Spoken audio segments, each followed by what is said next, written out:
Good morning, everyone, and welcome to York County Library's Goal Celebration 2020.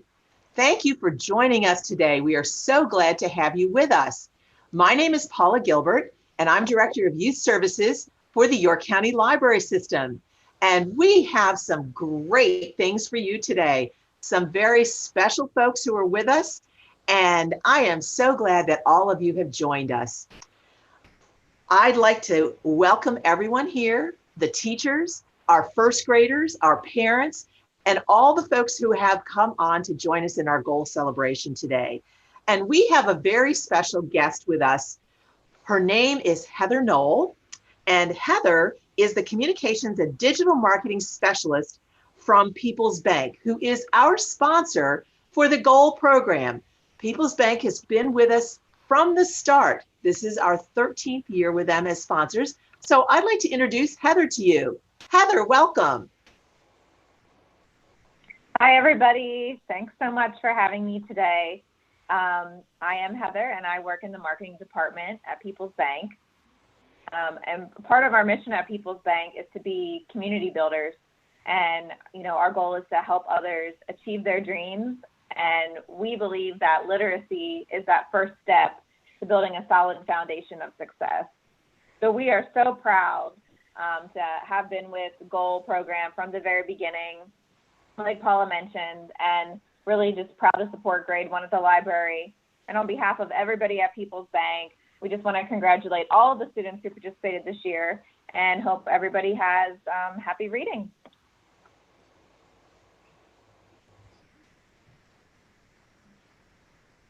Thank you so much, Heather. It is wonderful to have you with us, and we are very glad that you have been here to give thanks from People's Bank, and we really appreciate their support. Thank you very much. Of course. Now, boys and girls, moms and dads, and friends who are here, we have a special guest with us today.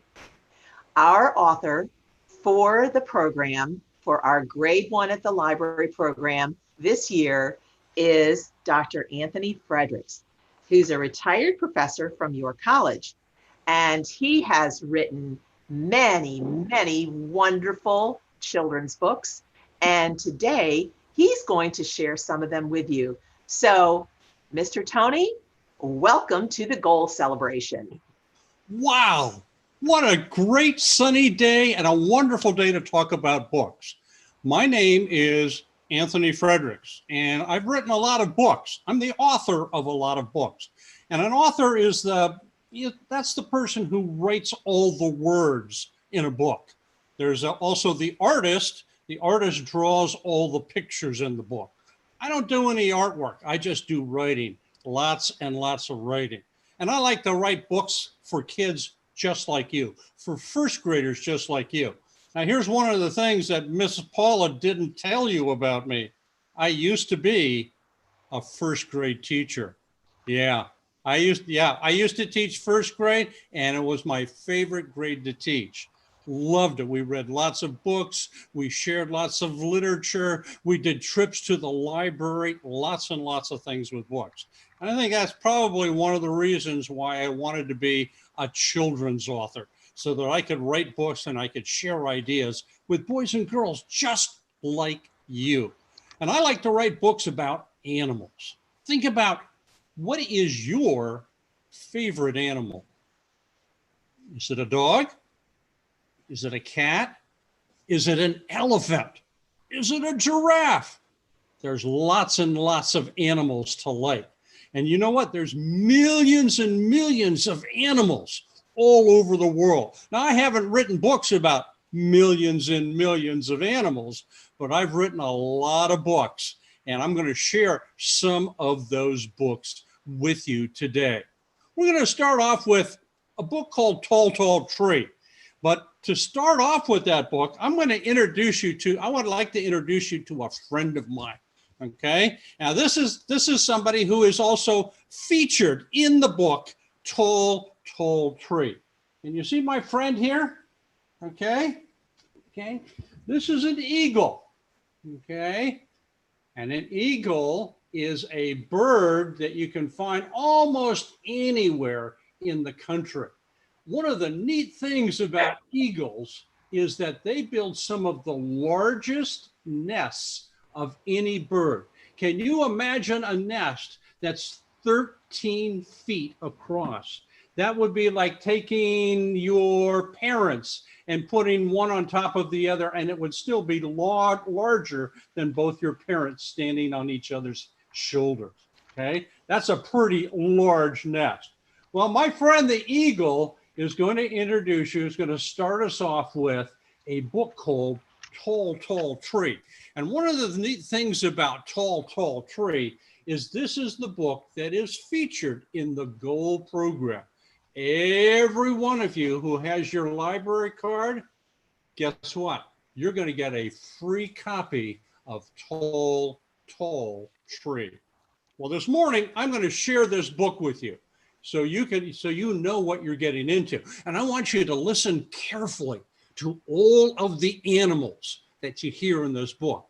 I've got one more animal that I want to share with you when we're done with the book, but I want you to listen to all the incredible animals. Now, one of the things about this book is this is also a counting book.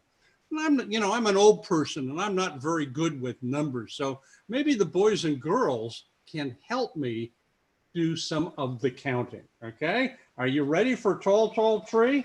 Here we go. Here's the first page of Tall, Tall Tree. Can you see those tall, tall trees? Here we go.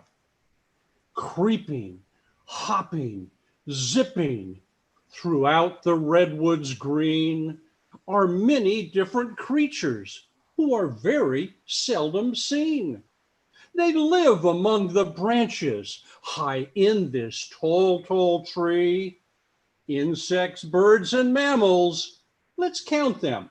1, 2, 3. Oh, hold on a second. There we go. 3. Okay. Here we go. Next page. Take a look. Do you see anything familiar here? Do you see our friend, the eagle, which is right there? See him up in the sky? Let's read about that. 1. A single soaring eagle against a sky of blue searches for his dinner, and now comes number and now comes number 2. 2 brown and spotted owls nest in the canopy, carrying food to babies. And now comes number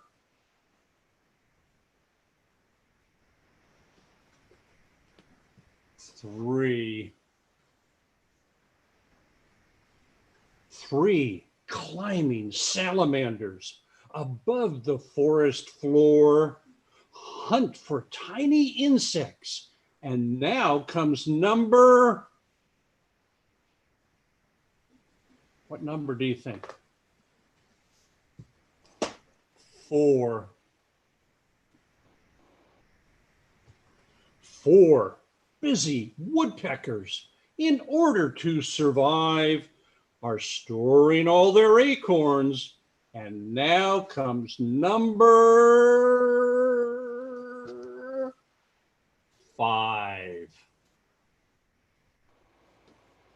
5 furry wood rats darting in the sticks, dining on some juicy plants. And now comes number 6. 6 chattering chipmunks in this treetop heaven dash and dart and scamper. And now comes number 7. 7 busy bumblebees zig and zag and wait. They flash in black and yellow And now comes number 8. 8 sleeping bats roosting in a line, waiting for the moon to rise. And now comes number 9. 9 banana slugs, yellow, slimy, then they slide around the tree. And now comes number 10. 10 spotted ladybugs on teeny tiny feet crawl along the needles, but our story's not complete.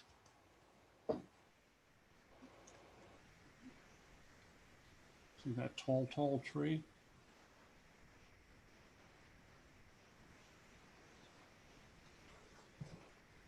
Many other animals sleep and eat and roam up in this tall, tall tree, their elevated home.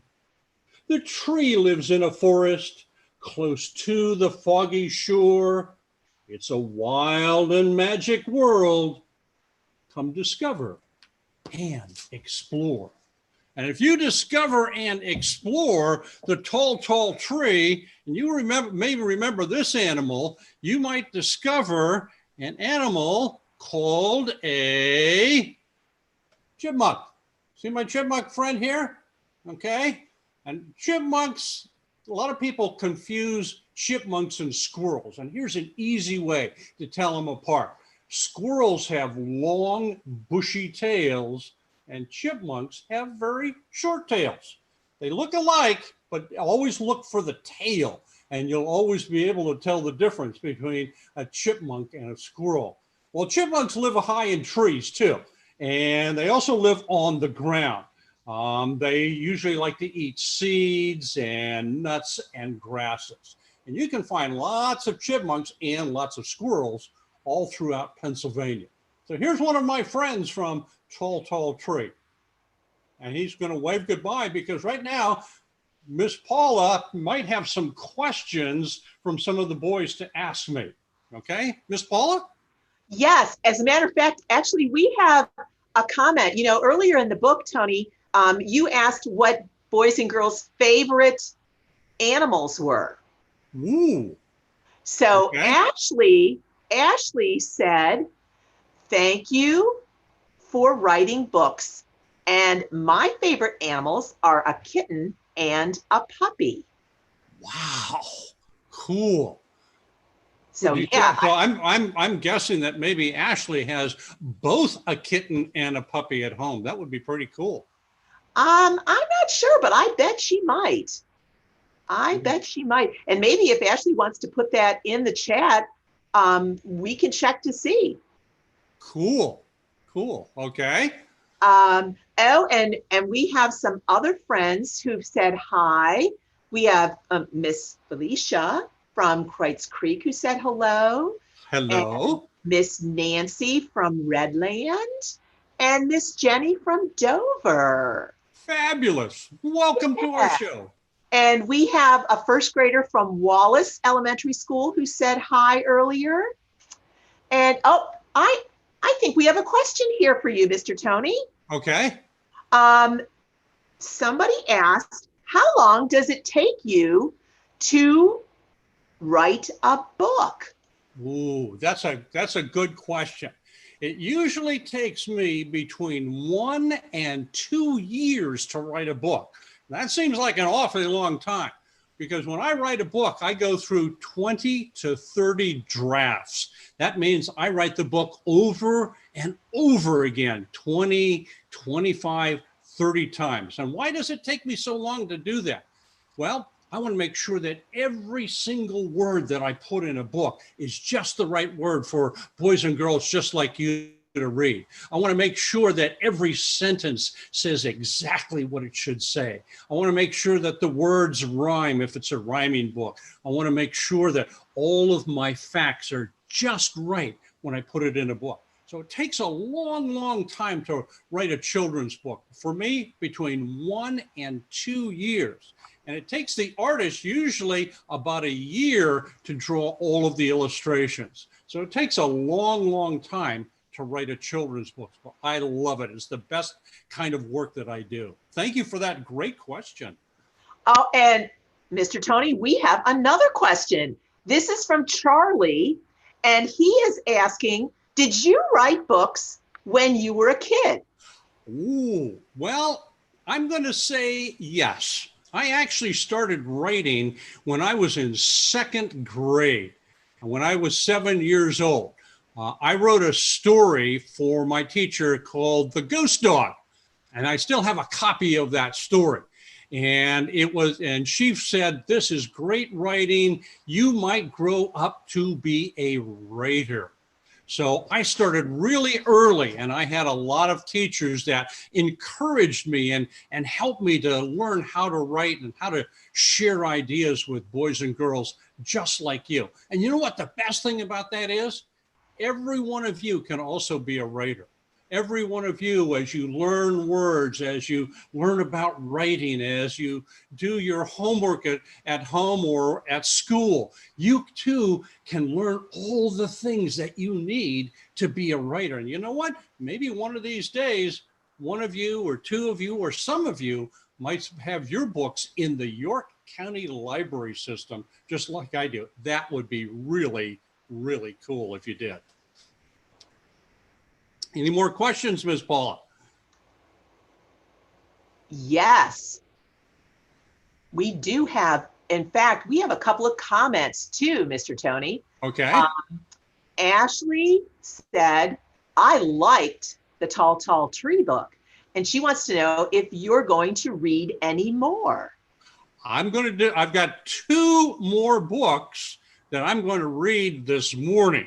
So we've got some other books to share with you. And guess what, Ashley? We also have some other animals to share with you too. I'm not going to show them to you right now. They're waiting right over here, but I've got some animals to share with those books. So stay tuned because we've got some more stories to share. Thank you for that question, for that comment.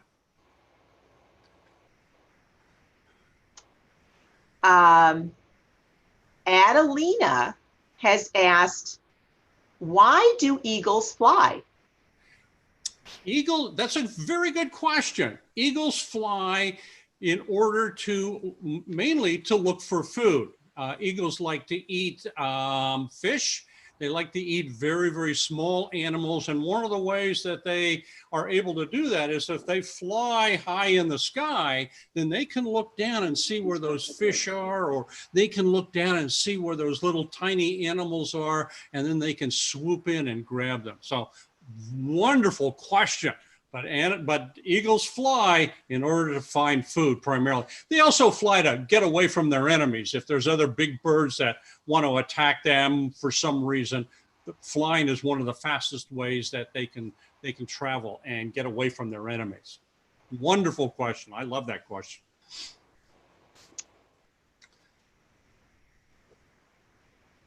All right. Now, we have another comment. This is from Miera, I think. And she said she wants us to know that she likes elephants and puppies. Ooh. So, yes. Wonderful. Well, let me share that. I was going to share this a little bit earlier, but here's a book that I wrote a couple of years ago. It's a book called Elephants for Kids. And if you're really, really interested in elephants, here is a book that you can find at the York County Library. So, keep your eyes out open for this one if you like elephants. Okay. Ooh, I like elephants too. They're cool. I like their big flappy ears. Okay. Okay. Anything more at this stage? I think we have one more question here, Mr. Tony, so far that I see. Okay. This is a good one. Do you go to the library? Oh, guess what? Guess what my favorite place in the whole world is, besides the kitchen? It's the library. I love the library. I'm always going to the library, checking out books, talking to the librarians, seeing some of the new things they have, just having a wonderful time. Libraries are one of my favorite places. And you know what the best thing about a library is? Well, there's actually two good things. Number one, they're free. Doesn't cost any. You don't have to pay any money. Guess what? Each one of you is getting your own special library card. That means you can go to the library and you can check out books for free. And the second thing I like about libraries is all the nice people that work there. And I've been to every single library in York County, and they are some of the nicest people. They'll help you find books. They'll help you do your homework. They'll help you look for information. Wow, the library is one of the coolest places that you can go to if you live in York County. Cool, cool places. Wonderful. Okay. Are we ready for another story, Miss Paula? I believe we are. I think that it's time that we share a second story. Okay. And we're going to introduce this particular story with my friend right here. Can you see my friend? Okay. This is my friend, the spider. Okay. Now, some people are scared of spiders, but most spiders are very, very helpful. You know why? Because they eat lots of insects. Okay. And if you don't like flies or mosquitoes, you know what? If you have some spiders around, they'll eat some of those insects. Here's one of the amazing things that I learned when I was writing my next book. And the next book is called Under One Rock. And that is that there are over 35,000 different kinds of spiders in the world. Okay. Now, one of the neat things about a spider is it has 8 legs. It has 4 legs on one side, and it has 4 legs on the other side. Okay. And you can find spiders in bushes. You can find them up in trees. They're on the ground. Even some spiders, like tarantulas, live underground. But I think one of the neatest things about spiders, they have 8 eyes. Now, you and I have 2 eyes, but most spiders have 8 eyes. Imagine what you could do if you had 8 eyes. I don't know. What would you do? Think about that. Ask your mom or dad, or ask your older brother and sister, or grandma or grandpa. What would you do? What would you be able to do if you had 8 eyes just like a spider? Well, Mr. Spider here is going to introduce us to another book. Going to introduce us to a book called Under One Rock. And this is one of my most popular books. I wrote this book about 15 years ago. And this is a book that I always like to share with boys and girls when I make school visits. Because it's a story about a boy who goes outside, he lifts up a rock, and he makes some amazing discoveries. Okay, and let's talk about some of those amazing discoveries. Okay, so listen as I share with you the book called Under One Rock. Here's the first page. Here is a field for insects to play in, and acres of shade for turtles to lay in, with wind-brushed trees for birds to nest in, and sun-splashed spaces for lizards to rest in. This is where on this summer day there lay a rock, all rough and gray. This is the rock.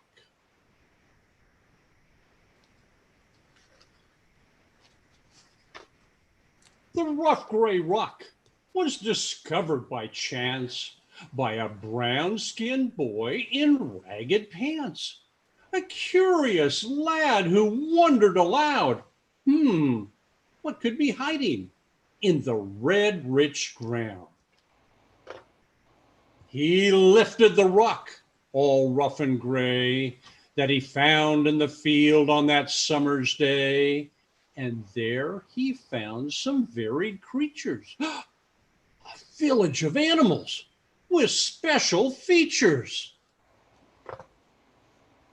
These are the earthworms, all squiggly and round, below who aerate the soil in the red-rich ground, below the big rock all rough and gray that hides a whole crowd on a summer's day. This is the army of hundreds of ants who dig twisting tunnels and farm tiny plants.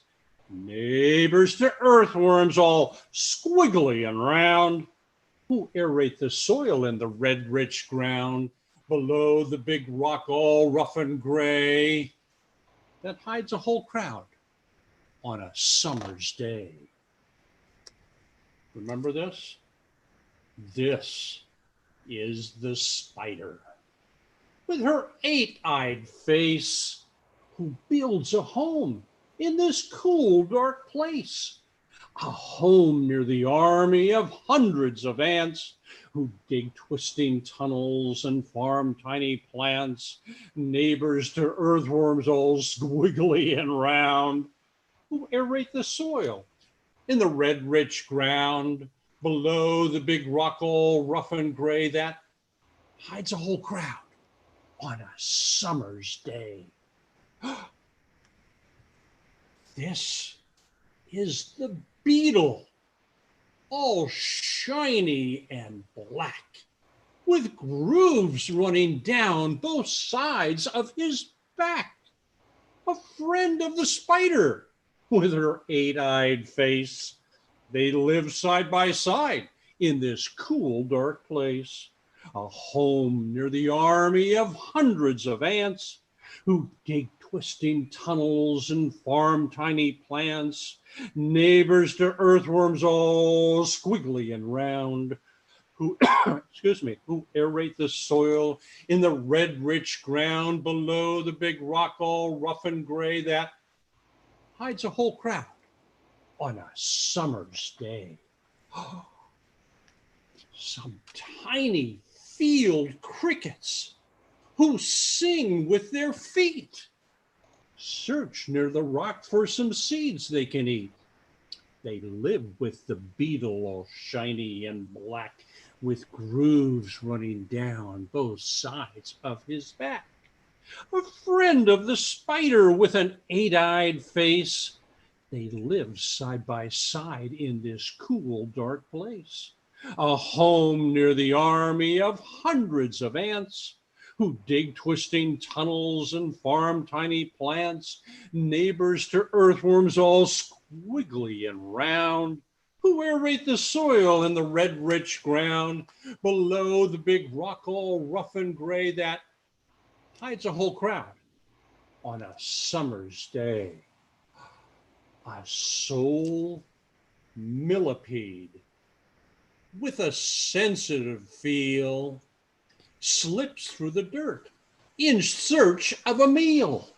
He plows past the crickets who sing with their feet and search near the rock for some seeds they can eat. They live with the beetle all shiny and black, with grooves running down both sides of his back. He's a friend of the spider with her eight-eyed face. They live side by side in this cool, dark place. A home near the army of hundreds of ants who dig twisting tunnels and farm tiny plants. Neighbors to earthworms all squiggly and round, who aerate the soil in the red, rich ground below the big rock, all rough and gray, that hides a whole crowd on a summer's day. Oh, these 6 tiny slugs, all covered with slime, creep over the ground most of the time, past one millipede with a sensitive feel, who slips through the dirt in search of a meal, and plows past the crickets who sing with their feet, that search near the rock for some seeds they can eat. They live with the beetle all shiny and black, with grooves running down both sides of his back. He's a friend of the spider with her eight-eyed face. They live side by side in this cool, dark place, a home near the army of hundreds of ants who dig twisting tunnels and farm tiny plants, neighbors to earthworms all squiggly and round, who aerate the soil in the red, rich ground, below the big rock all rough and gray that hides a whole crowd on a summer's day. The creatures and critters live together as one beneath the big rock, away from the sun. A collection of neighbors, the large and the small, and the place where they live is home to them all. Pretty cool. It's about a community of creatures who all live together. And in the back of the book, I have what are called field notes. And this is information about each of the animals that we talked about in the story. So if you want to learn some more about ants or beetles or millipedes, you can find out something. Now you remember one of the animals in the book was the slug. Okay, remember the slug? Okay, now slugs are pretty neat. A lot of people don't like slugs because you know why? They're slimy. Yeah, they've got slime all over their body. And the reason they have slime all over their body is so they can crawl over rough rocks and pebbles in the dirt. And it doesn't hurt them because their body is pretty soft. Okay, if you held your tongue for a second, feel what that's like. That's probably what a slug's body feels like. Well, the slug's body has lots of slime on it so that it can crawl over rocks, like I said, and it won't hurt its body, okay? And they are one of the few animals that travel on their stomachs or their bellies. They slide along on their bellies, okay? They are called, the scientific name for slugs is a gastropod. And gastropod means an animal that travels on its stomach. Now, just imagine, what would your life be like if you had to spend the whole day traveling across the floor on your stomach? When you were in school and you had to travel from one part of the classroom to another on your stomach, or you were at home and your mother or father said it's dinner time and you had to crawl from your room across the floor on your stomach in order to get to the table. That would be pretty weird, wouldn't it? Well, guess what? Slugs do that all the time. And then when they're not crawling around on their stomachs, they spend most of the day underground or under rocks. They don't like sunshine a whole lot. They like it to be dark and they like it to be wet. Now, here's one of the most amazing things. And boys and girls sometimes ask me, why do you like writing so much? Well, one of the reasons why I like writing is because there's so much to learn. And when I learn new things, I like to share them with boys and girls. And here's one of the neatest things that I learned about slugs. I still don't believe it, but it's true. Some slugs have more than 20,000 teeth. More than 20,000 teeth. Why do you think slugs have so many teeth? What would your life be like if you had 20,000 teeth? Now, when you get to be a grown-up, you'll have 32 teeth. You might want to check with your mom or your dad or your older brother or sister or grandma or grandpa. Have them count their teeth, okay? 32 teeth. But this little guy right here has 20,000 teeth. Unbelievable. Wonderful, wonderful little animal right here. Okay, let's put the slug down. And Miss Paula, I'm wondering if we have some questions from some of the boys and girls or comments. Yes, Mr. Tony, I'm looking to see what we have here. It looks like we have a comment from Mira. And Mira, thank you for saying how to pronounce your name correctly. Sorry, I said it wrong earlier. Mira said she liked this book because it has a spider in it. Whoa, cool. Yeah. And I'm wondering what Mira likes so much about spiders. Oh, maybe she could share with us what she likes. That would be cool. Yeah, I think spiders are cool. And Miss Jenny said that she loves books with information in the back so she can get more information. Cool. So you can use a book for homework or to share information with your parents. Imagine sharing with your parents that you'd like to have 20,000 teeth. Wow. Oh my goodness. All right, let's see. Another question that came up here.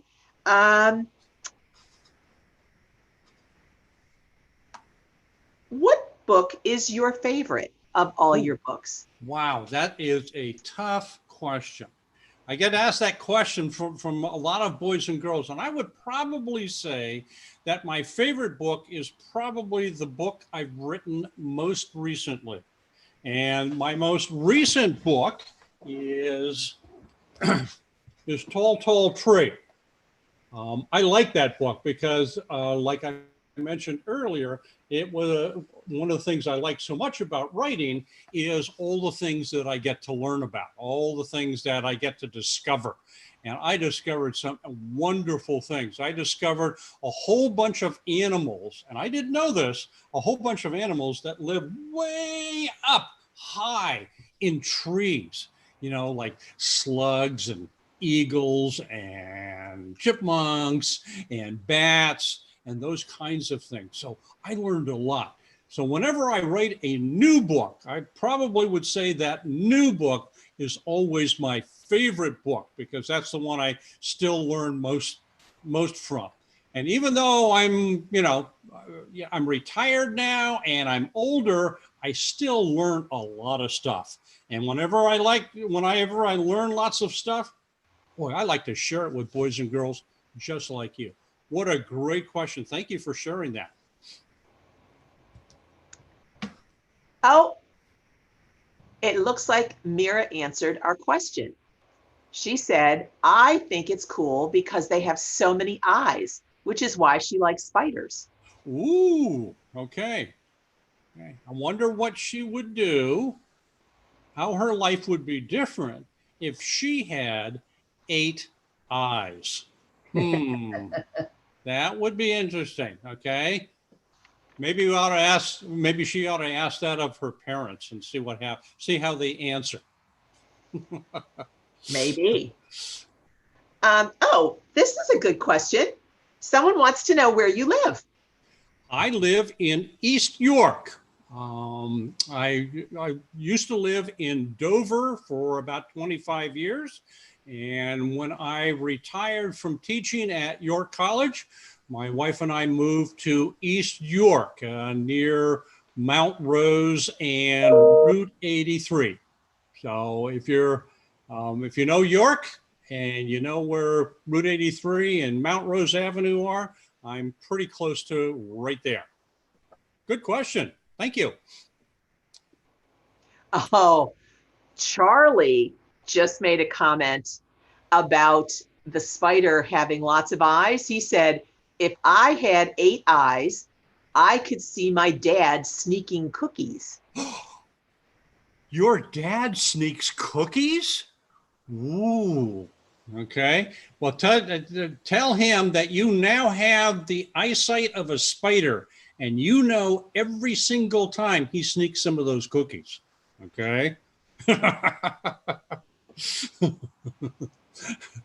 That's pretty cool.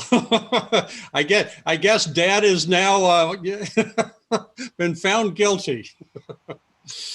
I think so. Yeah. Let me check and see what we have in the chat here. Oh, here's a good question, Mr. Tony. Is it fun being a writer? Oh, it is absolutely fun. Again, I learn lots of things when I write. I get to play around with ideas. I get to use creativity to come up with ideas. And here's one of the neat things that I've discovered about being a writer. Good writers are also good readers. And guess what? Good readers are also good writers. So maybe there's some boys and girls out there, maybe you'd like to write some stories sometime. Well, you know, the best way you can prepare yourself is by doing lots and lots of reading. And you know where you can go in order to do lots and lots of reading? Yes, the library, because they have lots of cool books that you can get and you can learn stuff, and that will put lots and lots of ideas into your head. When you've got lots and lots of ideas in your head, guess what? You've got lots and lots of ideas that you can write about. So if you want to be a writer like me, do what I do. Lots and lots of reading. Best place to go? The library. That's right. Okay. Oh, I like that question. That's cool. Neat question. Thank you. All right. I think we have time for one more. Okay. Okay. And then it'll be time for another story. Wonderful. Cool. Yeah. So our last question right now. Let's see what we have in the chat here. Oh, Callan asked, are snails born with 20,000 teeth, or do they get more as they age? Oh, neat question.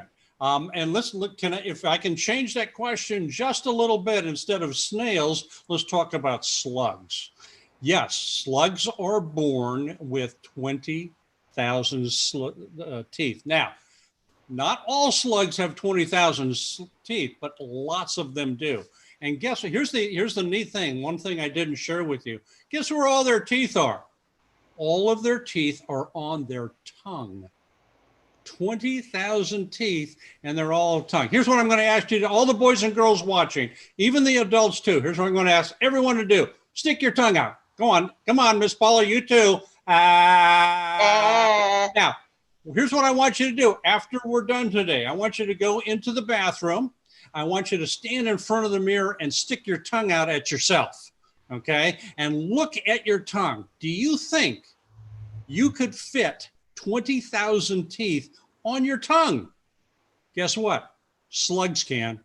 Now, as you might imagine, those teeth are really, really, really, really, really small. They're tiny, tiny teeth. But slugs have 20,000 teeth on their tongue. Okay. Okay. One more time, boys and girls. Here we go. Okay. Yeah. Okay. Cool. Are we ready for another book, Miss Paula? We have one quick question that showed up that I missed before. I'm sorry. No problem. Zach asked, how many books have you written? I have written about 50 children's books, and I've also written about 100 books for adults. I've written a lot of books for teachers, and I've also written a lot of books for grown-ups as well. Sometimes I get asked which are the hardest books to write, children's books or adult books. And I'm going to tell you honestly that children's books are the hardest books to write, because I have to make sure that every single word is just the perfect word, and every single sentence is the perfect sentence. I've got to make sure that I've got the right word in the right place, and I've got words that, if I'm writing a rhyming book, all the words have to rhyme. So remember, I told you a little bit earlier that it takes me sometimes between 1 and 2 years to write a children's book. So I have to spend a lot of time making sure that everything I put in that children's book is absolutely perfect. So yeah, children's books are tough to write. I've written 50 of them. I'm going to continue to write more and more of them, because I like that hard work that goes into a book that boys and girls like you can read when you go to the library. Cool. Super. Okay. Are we ready to rock and roll with another book? I believe so. Okay. Well, let's see what kind of new friend we have that can introduce this book. And I'm going to bring my little friend here, and I want you to see if you can tell me what kind of animal as he's waving to you what kind of animal that is. Okay, take a look at his face. That's a clue. Okay, take a look at the eyes. What do you notice about the eyes? Yeah, there's black around the eyes. It almost looks like he's wearing a mask. Not a face mask, but an eye mask. Okay? Let's see. Oh, what's that? Really? Oh, okay. Okay. Okay. He says his eyes are the cutest eyes in the whole animal kingdom. Okay. That's what he says. Well, this animal is a raccoon. Okay. And raccoons live all over the United States. And in fact, some people say that raccoons are the smartest animals around. Now, you might ask somebody in your neighborhood, maybe they've had a raccoon or two break into their garbage cans at night. Yeah. Raccoons are pretty smart. They know where some food is. They know that if they go break into a garbage can, there's probably going to be some food in there. So they'll do that quite often. Okay. And so again, raccoons, one of the smartest animals around. Well, I'm going to share a book with you, a book called Mountain Night, Mountain Day. And I want you to look for the raccoon in that book, okay? You're going to hear about lots of other animals, but watch for the raccoon, okay? And then we're going to close it after we're done reading the book. Excuse me. We're going to share another favorite animal. In fact, the animal we're going to share at the end of the book is the favorite animal of first grade teachers. You're probably wondering, what is the favorite animal of a first grade teacher? Stay around. I'm going to share that with you in just a second. But for right now, let's share Mountain Night, Mountain Day. A story, a book about the animals that live in the mountains. Look at this first page. Cool. Mountain night, dancing light, critters waken, full moon bright. You know what kind of animal that is? Scatter, scurry, black, white, furry. Watch out, skunk! In a hurry. What kind of animal is that? Look at those big wings. Above the ground, not a sound, great horned owl looks around.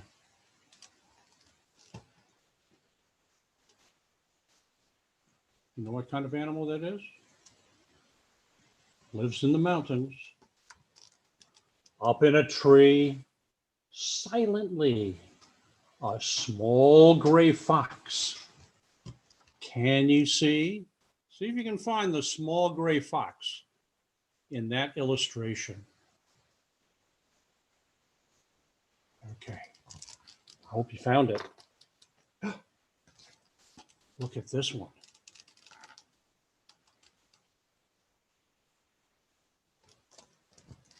Seldom sleeping, slowly creeping, mountain lion. Look, she's leaping. What does the mountain lion mother have in her mouth? Let me get in a little closer here. What does she have in her mouth? Interesting.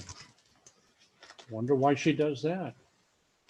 Blackened eyes, very wise, sly raccoon, pulls and pries. There's our friend, the raccoon. How can you tell?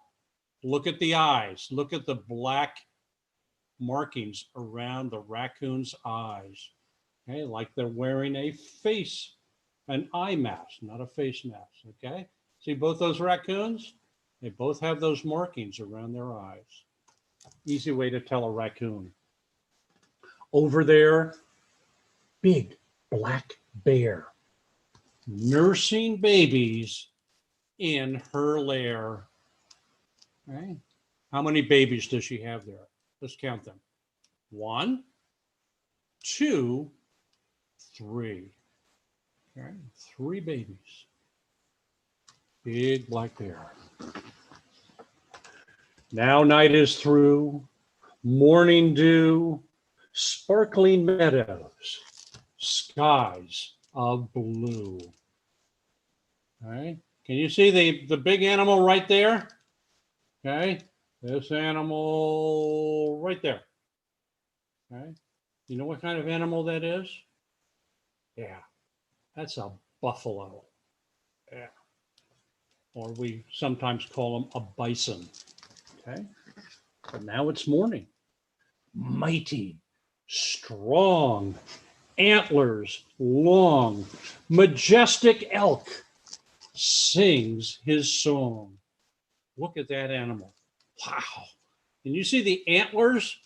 See the antlers on his head? Cool. Neat stuff, okay? And sometimes in the fall, elk make lots and lots of noise.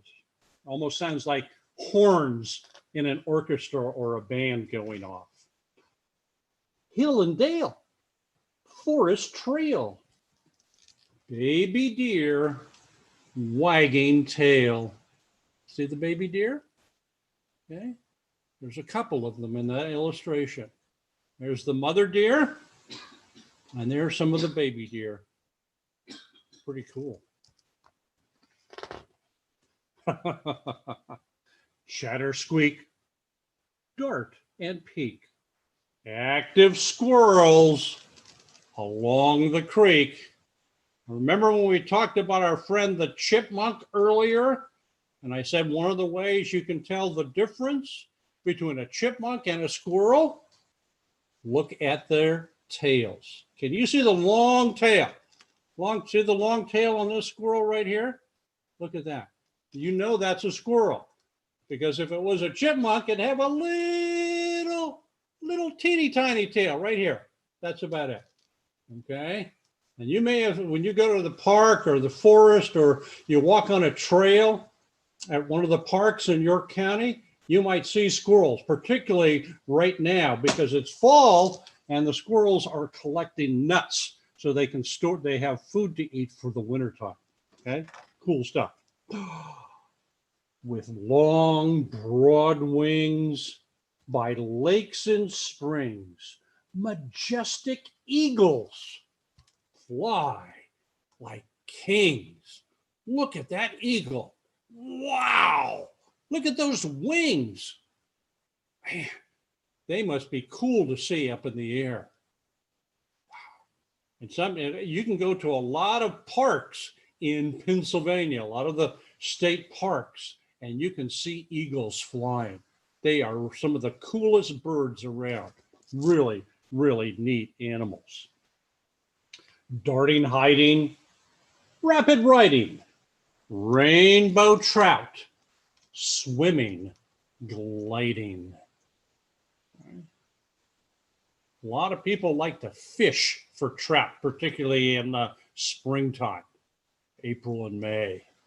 Okay, neat animals. A fallen tree, lakeside sea, baby turtles. 1, 2, 3. Can you see the 3 baby turtles? Okay, there's one right here. There's one right here. And there's one right here. Okay.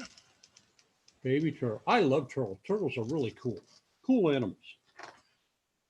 Sun, moon high, a mountain sky. Busy creatures crawl, run, fly. You see, some of the animals are animals that come out in the daytime, and some of the animals are animals that come out in the nighttime. Animals that come out in the daytime we call diurnal animals. That means they are awake during the day and they're asleep at night. You and I are diurnal animals. There are other kinds of animals that are called nocturnal animals. Those are animals that sleep during the day and come out at night. Now imagine if you were a nocturnal animal. That is, you'd be awake all night long, but you'd be asleep during the daytime. How would you go to school? How would you do your chores? When would you find time to read books? Would you be able to do all of your chores? That would be interesting. Okay, interesting questions. Well, this is a book about daytime animals, animals here, and nighttime animals. And guess what? In a couple of minutes, we're going to have some special people come on board from ZooAmerica over in Hershey, and they're going to show you some of the animals in that book. But I'd like to share with you the animal that I think, I'm pretty sure, is the favorite animal of all first grade teachers. And you can ask your teacher about this. You ready? You ready to meet my friend? My friend is called Stinky. There's Stinky. Okay? And you probably can guess, let me show you a side picture of Stinky here. You can probably guess what kind of animal that is, because we talked about that animal earlier, didn't we? That's right. That is a skunk. Okay. And what do you say when you say the word skunk, or when you think about skunks? You usually say P-U. They stink. But they stink for a good reason. A skunk protects itself. When an enemy gets too close to a skunk, or a person gets too close to a skunk, it shoots out some really bad odor. Okay, and lots of people don't like that odor, and lots of animals don't like that odor either. So they move away, and the skunk can scurry off. So a skunk shoots spray in order to keep its enemies away. Now, here's where you got to be really careful. If you ever see a skunk can shoot up to 20 feet. 20 feet. That's a long way. So if you see a skunk, you want to walk in the opposite direction. Okay? Don't play around with a skunk. Now, skunks are not dangerous in terms of what they eat. They mostly like to eat worms and insects and nuts and berries and leaves. Okay? So they're not dangerous animals in that respect for adults, but they can sort of really stink up the air, okay? So stay away from skunks, okay? Now you know the favorite animal of first grade teachers, okay? And my friend Stinky here said, yep, he agrees. It's definitely a skunk. Okay. Ms. Paula, do we have some more questions? We're getting pretty close here to the end. I know, but we do have a couple of comments. Okay. And a question from the last book. Actually, Zach had a follow-up question and wanted to know, are some spiders born with 8 eyes? Yes, they are born with 8 eyes, and as the spider grows, the eyes grow a little bit too. So usually a spider will have 2 very big eyes, just like you and I have, and then it'll have 6 smaller eyes around its 2 big eyes. So yes, spiders are born with 8 eyes. Can you imagine what your parents would say if you had been born with 8 eyes? Oh my goodness, we've got a spider in the house.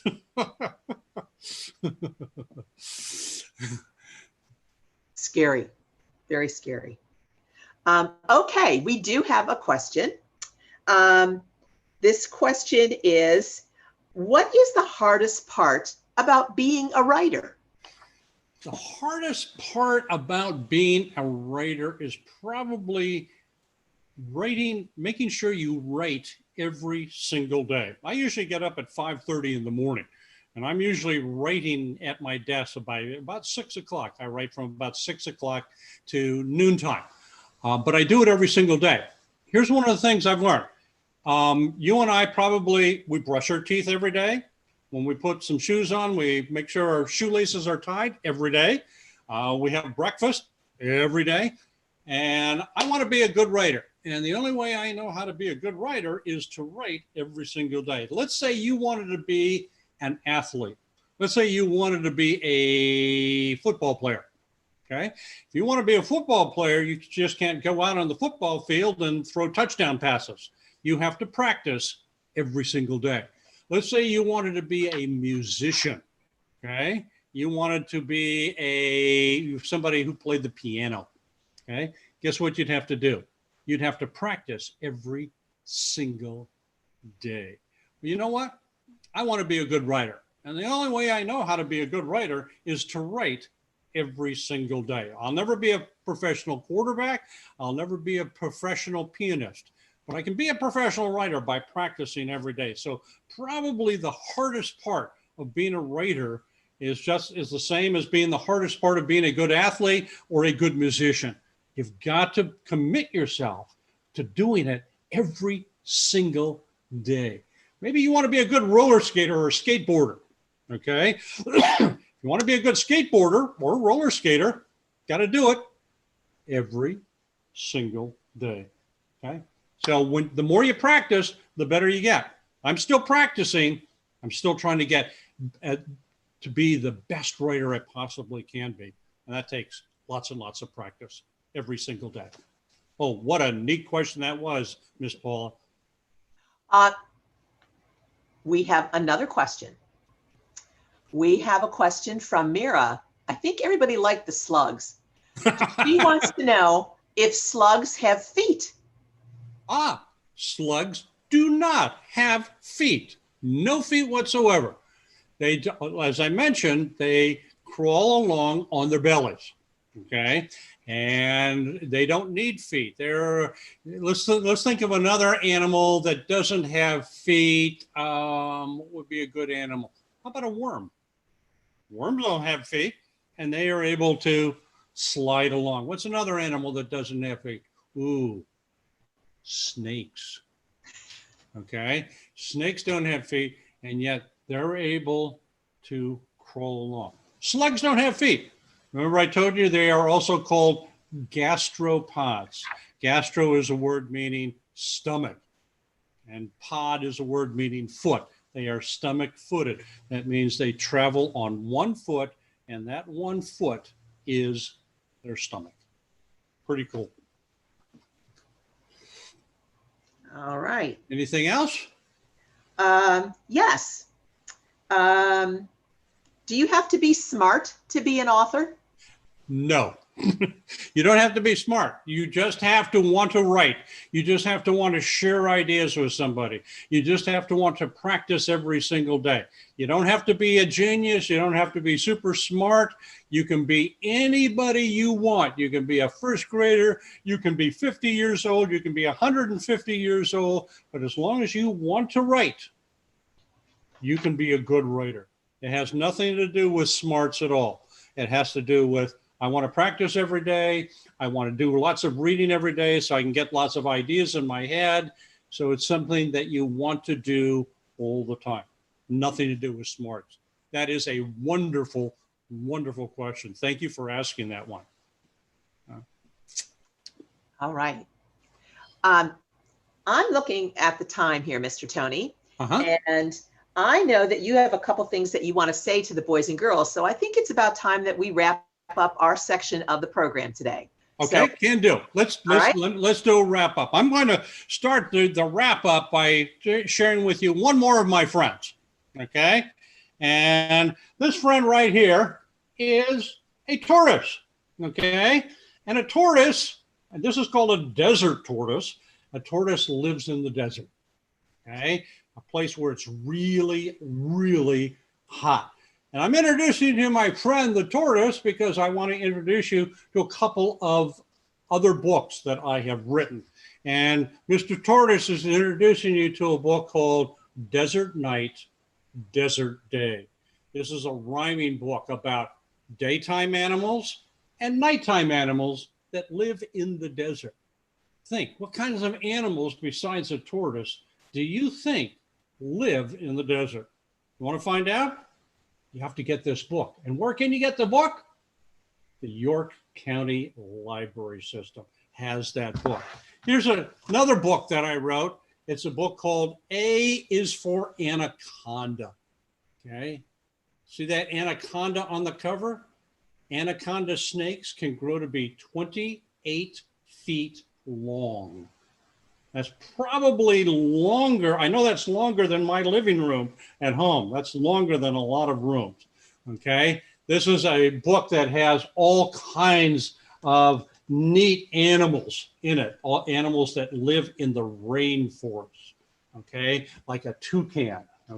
Okay. Or how about this animal right here, the iguana? Okay. So if you want to learn about animals that live in the rainforest, you might want to get A is for Anaconda. Here's a book I wrote called The Tsunami Quilt. It's a story that takes place in Hawaii. And it's sort of a sad story, but it's a story about a family and something that happens in that family many, many years ago. But this book can also be found in the library. And here's one more book called In One Tide Pool. A lot of teachers like to use this book when they study oceans or when they study seashore life. They like to include this book. This is a rhyming book and some really cool animals. How about this animal right here? The sea star. Neat, neat animal. Well, I hope you enjoyed some of the books that I have been able to share with you this morning. One of the things that I want to do is congratulate all the boys and girls for getting your own special library program card. The program is called Goal Grade 1 at the library. What a wonderful opportunity. With that library card, as I said before, you can now walk into any one of the 13 libraries in York County and get books for free. Whether you get my books or books by other authors, it doesn't make any difference. Now you can open up whole new worlds of discovery just by going to the library. And guess what? If you do lots of reading, guess what? You're going to do very well in school and you're going to do very well in later life. Readers become leaders. The more reading you do, the more ideas you put in your head, the smarter you get, the happier you become. Use the library, use that brand new library card that you have. And guess what, boys and girls? Wow. So you're going to learn some incredible things. I want to thank you for a wonderful, wonderful session this morning. I've enjoyed talking with you. I've enjoyed sharing the books. And thanks to Miss Paula for helping to relay some of the questions and comments you have. I hope to see you all in the library. Bye-bye, boys and girls.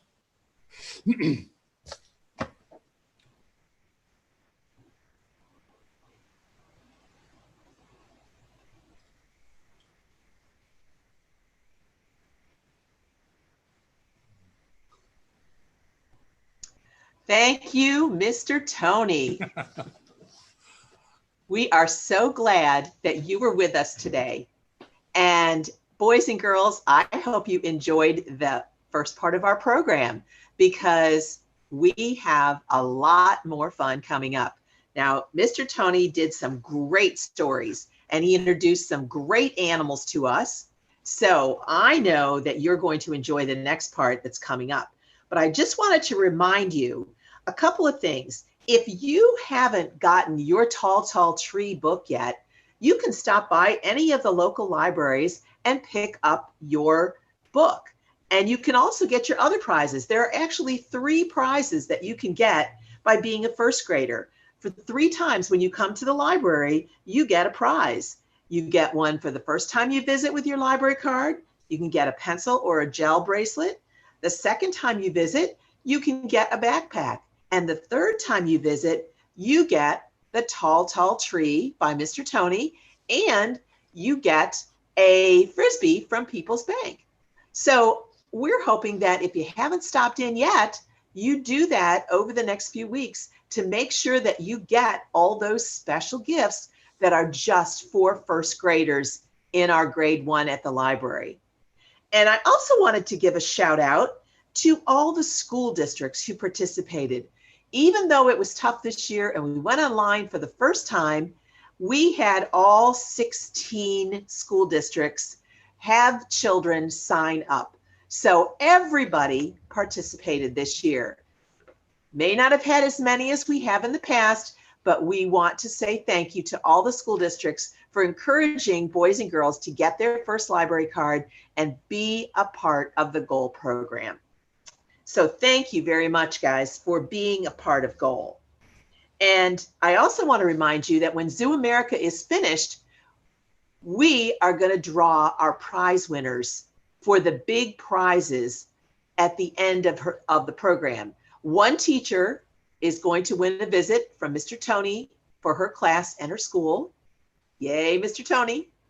And one teacher is going to get a free visit from ZooAmerica. So we'll be announcing those winners at the end of the ZooAmerica program. So stick around to find out if your school has actually won a prize. So at this time, I would like to introduce our friends from ZooAmerica, who are here with us today to share some really cool animals and some stories and information about those animals. So let's say hello and give a nice welcome to our friends from ZooAmerica. Yay! Hello. All right. So my name is Alicia, and I'm from ZooAmerica, and we also have Teresa here with me today. Can you guys see me yet? Looks like it might be on someone else for a second. But we have some animals for you guys to see today, and some of them might be some that you saw in the book that was just read, and some of them might be a little different, but all the animals we have with us today are live. So even though you can't see them in person today, you'll at least be able to see them through this, all right? So if you guys have any questions as we go, you can feel free to put them in the chat and Paula will read them to us when we see the animals. So we're actually going to start with Teresa. Hello, everybody. My name is Teresa, and I have a very special friend here today. This is Joker, and he is an eastern rat snake. Some of you guys may have heard of this type of snake, also referred to as a black rat snake. These types of snakes are found in Pennsylvania. So he's actually a little bit young yet, so he does have a lot of growing to do.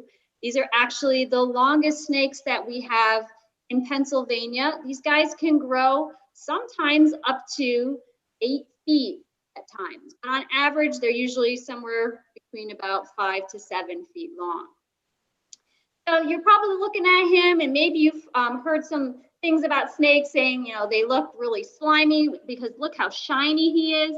Well, he's actually not shiny at all. He kind of feels bumpy like a basketball. If you guys take a look at your fingernails, you might see a little shine to them. Mine's really shiny because I have nail polish, but if you don't have any, it might just be plain and shiny. And that is because your fingernails are made of keratin, and that is the same thing that Joker scales are made out of. It's also that keratin.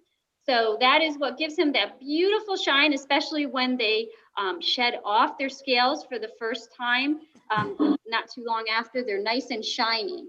And when these guys are growing, they shed their scales off all in one piece. Kind of like if you take your socks off and you kind of take them inside out.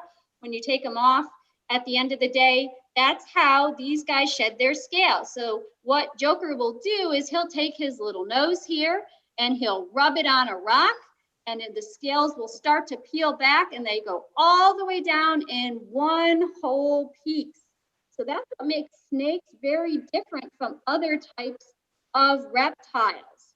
So he belongs to the really large family called reptiles because he has those scales, and also because they are cold-blooded. So it doesn't mean that his blood is cold, it just means that he has to get his heat from outside sources. So the fancy term for cold-blooded is ectothermic. Ecto means outside. So in order to warm up, so right now he's getting really active because my hands are actually pretty warm, you know, somewhere around 98 degrees. And so he's feeling that warmth, and that's helping him get really activated and moving around much more. But if I were to put him outside, have any of you guys been outside today? You might have walked out and been like, oh, it's a little chilly. If I were to set him outside for about 5 or 10 minutes, he'd definitely not want to move around because his body temperature would start to lower and he would become whatever it is outside right now, 48 degrees, which would be a little bit chilly for this poor snake. So even though you have these snakes in Pennsylvania and you're like, well, there are these snakes in Pennsylvania, how are they surviving? Well, that's because they're underground. If any of you guys have ever been underground in any kind of cave or dug a hole and stuck your hand in there, you'll notice that it feels a little warmer, and that's because it always maintains around the same temperature underground. And so that's where these snakes are going to hibernate over the winter. So even though Joker here stays with us year round, even our snakes, sometimes they will kind of go into a little time period during the winter that they're not quite as hungry because their bodies kind of even tell them with the shorter daylight hours that, hey, maybe I don't need to eat as much over the winter. And you're probably wondering, well, what does the snake eat? And how often does he eat? Well, he actually likes to eat mice. These guys are carnivores. And how they would seek out those mice in the wild, you can see he's sticking out his tongue there. So that's an adaptation he uses in order to smell around his environment to find that food. And see if he can stick it out. If I could do it in slow motion, but he probably won't do it. You would notice that it's forked. Maybe if I hold him against here, you might be able to see up against my, nope, he's not gonna hold still. But it is forked like this at the end. And so he can smell from the right or the left side to tell where his food is. And that helps him find his food. And when he finds it, since he is a constrictor, what he's going to do is he's going to wrap around his prey and give it a really big hug until it doesn't move anymore. And then he's going to swallow that prey whole. So he can open his mouth really wide. He can actually open it this way and this way.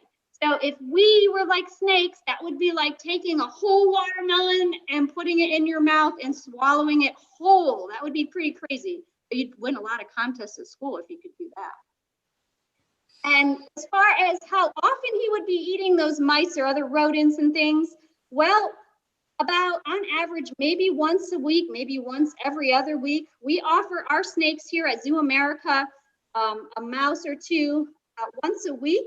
But sometimes, as I said, these guys decide, winter, I really don't need to eat as often. And sometimes they may go several months without eating, but they're still okay because they have amazing ways to keep themselves alive even without eating for a very long time. Some other things that are really cool about snakes is that if you guys take a look at his eye, or if you've been looking at his eyes, he's been moving around, you might have noticed he hasn't blinked at all. And that is because he has no eyelids. So he has a special scale over his eye called an eye cap, and that acts kind of like a goggle. If you guys ever gone swimming, you put a set of goggles on, you can look underwater, it protects your eyes. He's got built-in goggles, and he uses those as protection for his eyes. So if I were to accidentally bump his eye with my hand, it's not going to hurt him. And that eye cap actually comes off when they shed their scales off too. So that is extra protection for his eyes. So if anybody ever asks you to have a staring snake with a contest, or a staring contest with a snake, know that that's going to be a trick because you'll never win because they're never going to blink. All right, so these are one of 21 different types of snakes that we find in Pennsylvania. And there's actually only 3 venomous snakes that we have in Pennsylvania. So snakes, a lot of times people think that they're all venomous, but they're actually not. Well, there's only 3 different types that are venomous in Pennsylvania: Copperhead, the Eastern Massasauga, and the Timber Rattler. Most snakes are very misunderstood They are great to have around in order to keep rodents out of your garden. So farmers actually don't mind having snakes around because they help to keep the rodents from eating their crops. They'll also keep some of those mice out around your house that you might not want to have in your house. So these are great animals. These are kind of your natural rodenticide to keep all those rodents out from around your house and your garden. So these guys are great at doing what they do, and they do sometimes get misunderstood. So these snakes especially are pretty shy animals. They don't hear, but they can sense vibrations. So as you're walking along in the woods, hopefully a lot of you guys have been getting out, reading your books, of course, at the library when you can, but then also if you can get out and about and see some of those beautiful trails we have here in Pennsylvania, this time of year, these guys would be able to be staying further away from you because they feel those vibrations on the ground and they know that that's something that's too big for them to eat. So they would be, making sure that they're hiding. And even in the warmer times, snakes don't want to pursue you. They want to get further away from you because they're more scared of us than we are of them. All right, so that's enough about Joker, our eastern rat snake, and we are going to bring out our second animal. Okay, so in the book you guys just heard, Mountain Night, Mountain Day, there was an owl in that book, and that was actually a great horned owl. And this is not a great horned owl. Now he's going to turn his head so you can't see him too well. This is an eastern screech owl. If I had a great horned owl sitting on my glove, its head would be about here. They're really, really big. This guy, this is Rufus. He's looking somewhere else right now. There we go. So Rufus is an adult eastern screech owl. He is not a baby. They stay really small. He's smaller than my head, okay? They are really small. But in that book, we saw some animals that come out during the day, some that come out at nighttime. So we said earlier that you guys are diurnal, if you remember that word. It means that you come out during the day when there's a lot of sunshine. A screech owl likes to be out more when it's dark.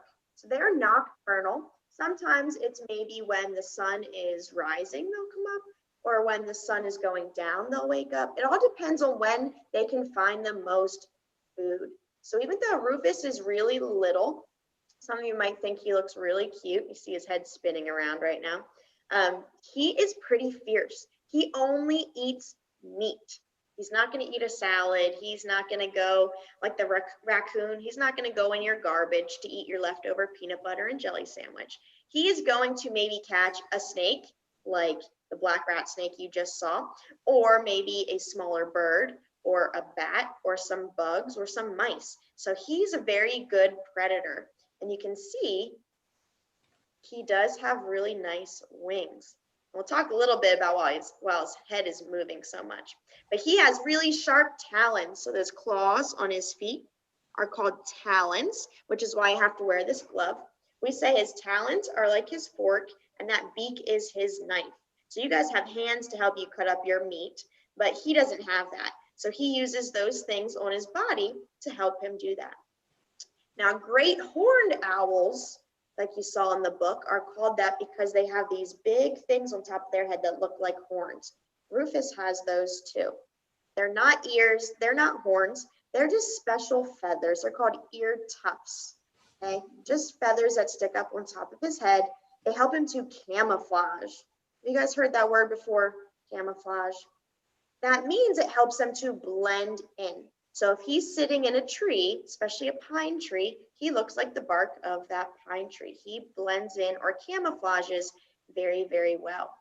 So those ear tufts also just help him look like a branch with some twigs sticking up, or maybe some leaves. It just helps him to really, really blend in so that you don't see him sitting there. Now we'll talk about his head moving. Some people say he looks like a robot because he moves his head all over the place. Some people think they can turn their head in a full circle. He actually cannot do that, okay? But he can go pretty far. So he can turn his head to this shoulder. He can turn to look behind him. He can go to the next shoulder, but he wouldn't be able to do this last part, okay? So if he turns it all the way around this way, he'd then have to come all the way back to the front. And then he could go back around this way, and then you'd have to come back around to the front, okay? You can turn your head to your shoulder, and then you can go to your other shoulder. Okay, you can't go the whole way in a circle because you have bones in your neck. If you feel the back of your neck, there's all those bones back there. They help you turn your head, but they keep you from going too far. He has more bones than you do. You have 7 bones in your neck. He has 14. So double the amount you have. So it allows him to be a little bit more flexible. He can turn pretty far, but he can't go the whole way because he would hurt those bones. Do we have any questions so far before we move on about the snake or the owl?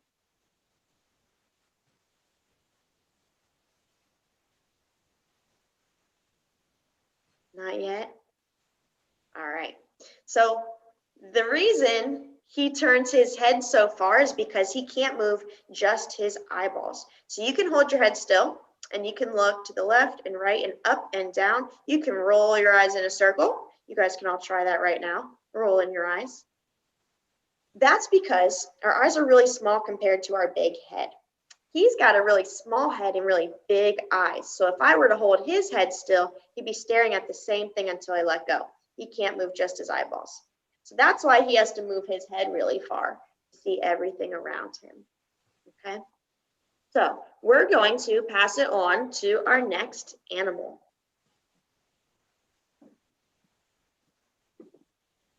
All right. Is everybody holding their nose? So, this animal you guys talked about in that book, and I think Mr. Tony might have had Stinky, was it? That was his skunk. And this is actually Millie, or Mildred is her full name. She is a striped skunk. Fortunately for all of us here at the zoo, she had her scent glands removed, so those stinky smells she cannot spray. So we can all unplug our nose now, and especially for me, right, because I'm holding her. So striped skunks, as we had talked about and what Alicia was just talking about with nocturnal versus diurnal. So nocturnal, active at night, diurnal, active during the day. So how many of you with your hands raised think she is diurnal? Raise your hand. And you can put your hands down. And how many of you think she's nocturnal? Raise your hand. All right, you can put your hands down. If you guys guess nocturnal, then that's correct. She is nocturnal. She comes out at night. So she comes out to look for food at night. And so some of you are probably wondering, well, what kind of food is she looking for? Well, she looks for all different kinds of food. So she is what we refer to as an omnivore. And you guys can see what she uses best for finding her food. She's doing it right now. You guys see her wiggling her nose. So skunks actually have a really good sense of smell, and they always like to eat. So they're always looking for food. They have a really good sense of smell to find all different kinds of food. So let me ask you guys this. Do you think if I held up a slice of pizza here that she would eat it? Raise your hand. All right, you can put your hands down. What about if I put an apple up here? Do you think she would eat that? What about ice cream or a bunch of worms? You guys think she would eat any of those? Some of them? She would actually eat every single one of those items I just mentioned because they are not picky eaters whatsoever. They'll eat just about anything that is edible. Now, some of those things might have sounded like really good things for you, and you would eat them, except for maybe the worms, right? But that's something that she loves to eat. She loves to eat different types of bugs and grubs. And if you guys can see, I'm going to try to get her a little closer here. She's got, let's see if I can pull her apart here. She's tucking it in there. You guys see right there, those are her claws at the end of her paws there. Those are great for digging in the ground for different bugs and grubs because she is an omnivore and she eats all different kinds of food. Now, we don't offer her pizza and ice cream and things like that here at the zoo, but she does get a variety of different types of fruits and vegetables and meat. And sometimes she'll get some worms and things that, you know, are not as appetizing for us, but definitely for her. And she eats even yogurt. And she gets some coconut oil. It's really good for her fur. So she gets a variety of different types of food here at the zoo, and she actually eats a few times a day because she's like us, right? She's a mammal. So mammals actually have to eat several times a day. They are covered with this beautiful fur. And this fur, of course, is what told you guys what she was, right? Because if she was maybe a different color or looked a little different, you might have not recognized her as a skunk. So that's what's called warning coloration. And so you can see a lot of skunks have these 2 white stripes down their back, but some of them are all black with just a little bit of white, or all white with no black at all. And they do have this nice puffy tail here that they use to warn. A lot of people think that skunks are always spraying all over the place and they just smell all the time. Well, that's actually not the case.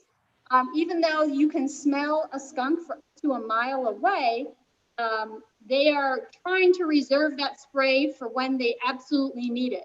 The first thing she were to do if she were to come across a predator is she's going to stomp those feet. She'll take her feet and she's going to stomp them, warn you to say, get away first. And if that doesn't work, she might hiss at you. And then finally, if you get really close, and she's going to lift that tail up and she's going to spray. And these guys can spray 10 to 12 feet away and hit their target. So you definitely don't want to get too close to a wild skunk. This is about the closest you would ever want to get to a skunk, and that I would ever get to a skunk. And that's only because we take care of her here at the zoo and she doesn't have any of that spray to worry about. Do you guys have any questions about skunks so far? Is there any questions? No, I'm not seeing any. I've got some folks who are commenting about how beautiful Millie is and loved the owl Rufus. So we've gotten some really nice comments from our folks in the audience. Okay, great. Yeah, so she is an animal that we definitely want to keep our distance from, but we have to be very respectful for them. Again, I mentioned she eats those bugs and grubs. Remember we talked about slugs earlier, and you guys seem to be kind of fascinated with slugs. I'm sure she'd love to dine on a bunch of slugs as well. And as a gardener, I really don't like slugs in my garden. So I'll take a skunk that's gonna maybe eat some of those bugs and grubs instead. So these guys are excellent animals. They actually don't have too many natural predators. They actually only have one natural predator, and that lives in Pennsylvania as well, and that is the great horned owl. So we saw Rufus, who is a younger or smaller version, essentially, of a great horned. And the reason is because owls don't have a very good sense of smell. So if a great horned owl grabs a skunk and it sprays it, well, that doesn't bother them. So that's their only natural predator in the wild, other than, unfortunately, cars. But that's not really a natural predator, but that's just something that they don't see because they don't have very good eyesight. As I said, they have a very good sense of smell, but their eyesight is not that great. So sometimes they are not very good at looking when they cross the road. All right, so if we don't have any further questions, everybody can say goodbye to Millie, and then we're going to move on to our next animal. Okay, now this one's a lot smaller, so I'll have to bring her really close to the camera. This is Mavis. She is a big brown bat. Now I know you're thinking she doesn't look very big, right? She's pretty small. Big brown bats don't get to be really, really big, but here in Pennsylvania, we have 9 different types of bats. And there's something called a little brown bat that lives here in Pennsylvania. So the little brown bats and the big brown bats are a little bit different, and it's mostly just based off of their size. So if Mavis were to actually spread her wings out, her wings from wingtip to wingtip would be about this big, about a foot long, whereas a little brown bat's wingspan would only be about this big. So it's just a few inches of difference. But if you see Mavis, you can see her really big ears. These guys are nocturnal. So remember, they come out at nighttime. And she can see. So a lot of people hear the phrase blind as a bat. That's not true at all. She can see really well, actually. But her big ears help her to catch her food at nighttime. So she uses something called echolocation, which maybe you have heard of that before. Basically, what that means is she's making a noise, and the noise is too high pitch for human ears to hear. Our hearing's not as good as these guys. So that noise that she's making goes and it bounces off of things, and then it comes back to her ears. Kind of like you've probably heard of an echo before. If you go in a cave and yell, you'll hear your echo come back to you. That's what she's doing. And that echolocation is good for stuff that is kind of close to her. So if you stretch out your arm as far as you can, that would be about a good distance that her echolocation would work. Anything past that distance, she uses her eyes to see. So if she's flying around, she won't run into a tree because she can see the tree. But she's going to catch her food by using echolocation. So if I say she's going to catch her food by using her hearing, you can probably guess she's not going to eat fruits and veggies. She's going to eat bugs. One of her favorite things to eat is actually mosquitoes. Do you guys like being bit by mosquitoes? I don't know many people that like mosquitoes, okay? They bite you and they make you itchy. She loves mosquitoes. She's gonna eat them. So bats are really, really important, and they help cut down on that bug population, the bad bugs, right? Like the mosquitoes and some beetles. So she can eat a lot of mosquitoes. You think of how small they are. Sometimes when you're trying to get them away from you, they are really, really little. She's small too, but that really little mosquito isn't going to give her a lot of food. So when she's flying around at nighttime, especially in the summer, when she's really, really hungry, she's going to catch a bunch of mosquitoes. She can catch over 1,000 mosquitoes in one night, up to 3,000 mosquitoes if it's a really good night. So that's a lot of mosquitoes for her to eat. And again, she's going to use those big ears to help her find them, which is really, really special. Now, I said here in Pennsylvania, we have 9 different types of bats that come here throughout the year, and all of them are insectivores, which means they eat those bugs, those insects, okay? And a lot of times you're probably thinking to yourself, bats like to live in caves, which is true. They do like caves, but big brown bats here, like Mavis, might also like to live in a tree, maybe a hole in a tree that she can find. So they're going to live all over Pennsylvania. If you think about how many forests we have in Pennsylvania, we have a lot. So they're going to try to find those places. Now, Mavis here is trying to tuck herself in. We keep her in this little towel. We call it our bat burrito because it keeps her nice and calm and happy. So she likes to be wrapped up, because in that tree or in that cave, you can have thousands of bats. Sometimes maybe in a tree, you'll have about 500, 200 bats. Kind of depends on how big their colony is. They like to be all smushed up and cuddling with each other in those places. So they'll be hanging from something and they'll be all nice and tight with each other. So this towel just kind of helps her feel like she's nice and tight in with all of those other bats. Now, I have a question. Why do some people make bat boxes in their backyard? What do they do? That's a great question. So in their backyard, they might put up a bat box because they want lots of bats to come near them. Because again, the bats are going to eat those mosquitoes and those pests. The bats aren't going to do anything bad to you. They're not going to try to bite you. People say they try to make a nest in your hair. That's not true either, because think about it. Bats don't make nests, right? They're not birds. They like to be in a tree or a cave, and you don't really look like either of those things. So if you build a bat box and put it in your yard, that's going to be awesome. All these bats are going to move in, hopefully, and eat all the mosquitoes and other bugs that maybe are hurting your crops or your garden, as Teresa was mentioning earlier. So it's nice to have those bats around. Plus the population, so the amount of bats in Pennsylvania is kind of going down. It's decreasing a little bit. So if we can build homes for them, it might help their population increase. That was a great question. All right, so bats again are very, very important. So we like to bring out animals that maybe sometimes people think, oh, I don't really like those. You guys were talking about spiders earlier, and I was really glad to hear you say how much you like spiders, mostly because of how many eyes they had, but you like that they are really neat. So bats, again, sometimes people don't like bats. You can see her moving her mouth a little bit there. You can see her really sharp teeth. But some people don't like those bats, but they're actually really good. Some people don't like snakes, but they're actually really good to have around. Okay, so we're going to see another animal in person here. So I'll pass it over to Teresa. Okay, so first question for all of you at home is, what type of animal is this? This one's a little trickier. Is this, how about you raise your hand if you think this is a turtle? Raise your hand. All right, and then hands down. How many of you think this is a tortoise? Raise your hand. See, I put my hand up twice, so you can't go by my response. All right, so this is a tricky one, and that's because this is a box turtle. So box turtles don't follow some of the normal turtle descriptions.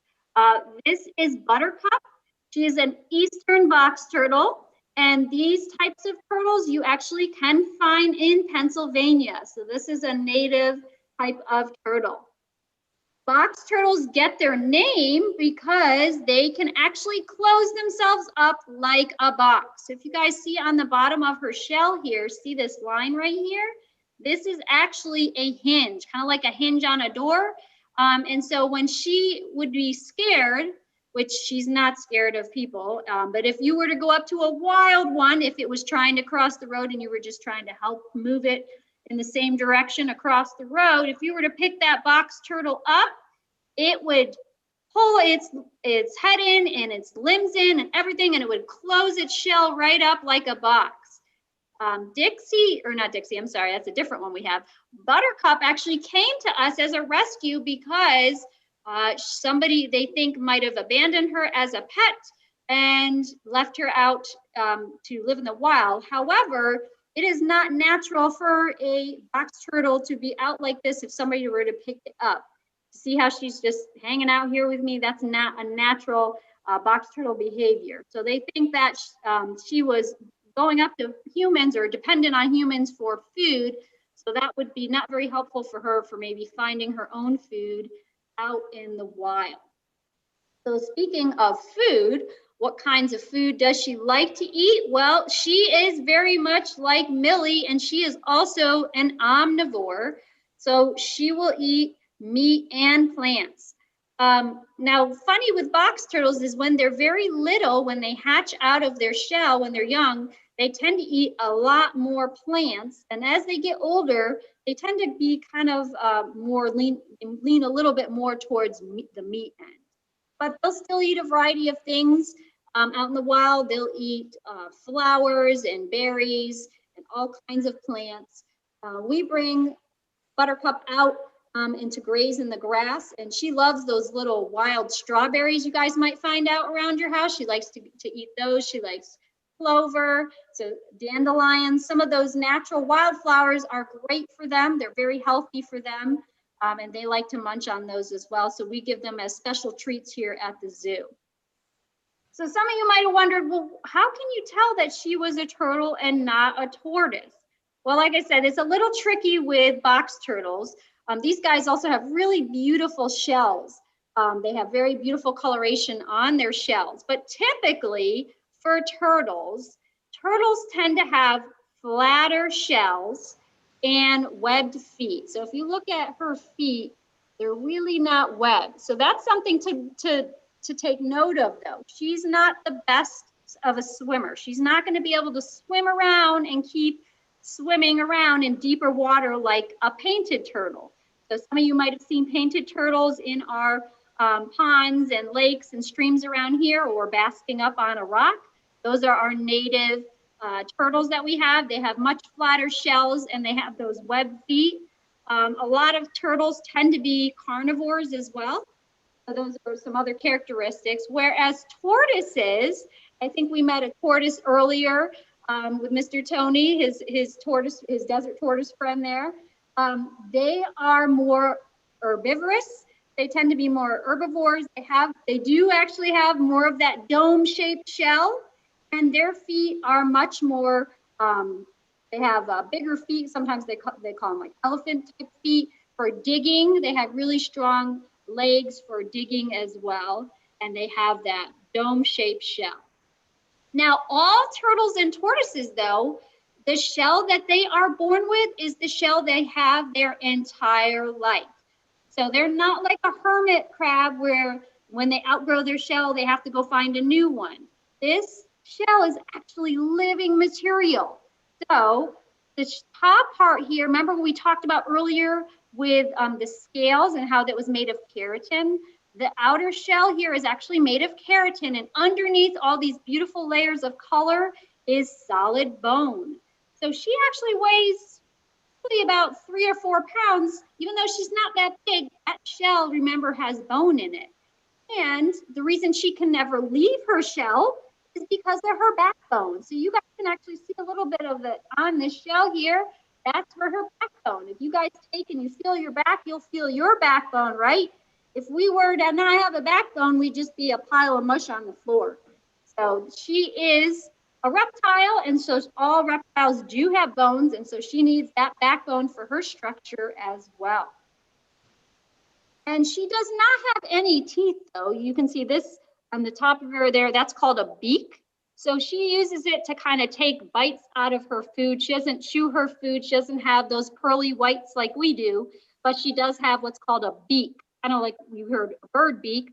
Well, turtles have beaks too, and that's how they have to tear and rip off pieces of food in order to swallow. And do we have, oh, somebody asked, can box turtles swim? I think, yep. So they do like to be around water. And so in moist areas. So the types of habitats you'll find them in is kind of near forest edges. Sometimes you'll even find them a little bit in the forest. Box turtles are doing okay in our state, but there are other types of turtles that are declining because we're losing habitat. So it's always good to be respectful of turtles. And some of you might be thinking, oh, but a turtle would be a great animal to have as a pet. Well, we have to think about how long do these guys live? Any of you guys know? Well, they live close to almost human lives as far as their lifespan. So if you are, let's say you're 5 years old now, and you get a baby box turtle, that box turtle might be around for another 60 years or so. So you'd be 65 years old, and maybe as old as one of your grandparents, and still having that same turtle if you took really good care of it. But then you'd have to take them all through school, all through college, and everywhere with you. So that's something to always consider with any pet is, how long is this animal gonna live? So that's why it's really important. And these guys, even though it seems like they're pretty easy to take care of, they have a lot of complex things. They have to have the right types of lighting and heating and the right type of food to make sure that their shells grow the way they're supposed to. We actually do have a box turtle here that was rescued, and his shell actually grows outward because somebody dropped him off in a software box. That's why his name is Software. A long time ago, and they did not take care of him properly, so his shell never recovered because he didn't get the proper calcium that he needed. So even these guys, like you guys, need to drink your milk for your calcium. They don't drink milk, but we do give them different types of calcium so that he can make sure that he has the proper bone growth. We have another question. Why does the box turtle eat meat? Well, there's still some of that protein in there that they really like. And protein, of course, is always good for building muscle. So these guys are pretty active turtles and moving around quite a bit. So protein is always good to have. Thank you for that question, Zach. Do we have any other questions about any of the animals that we talked about today before we get started on looking at some of our animals that we have that we can't necessarily bring into the classroom, but we do have some video footage? Do we have any other questions? I'm not seeing anymore. Okay, all right. I'm gonna let Alicia take over the first part of that then. Okay, so like Teresa said, there's some animals we can't bring in here with us, some of our bigger animals. We were trying to get some good videos for you guys to see. We tried to match up the animals that were maybe in the book that you guys saw.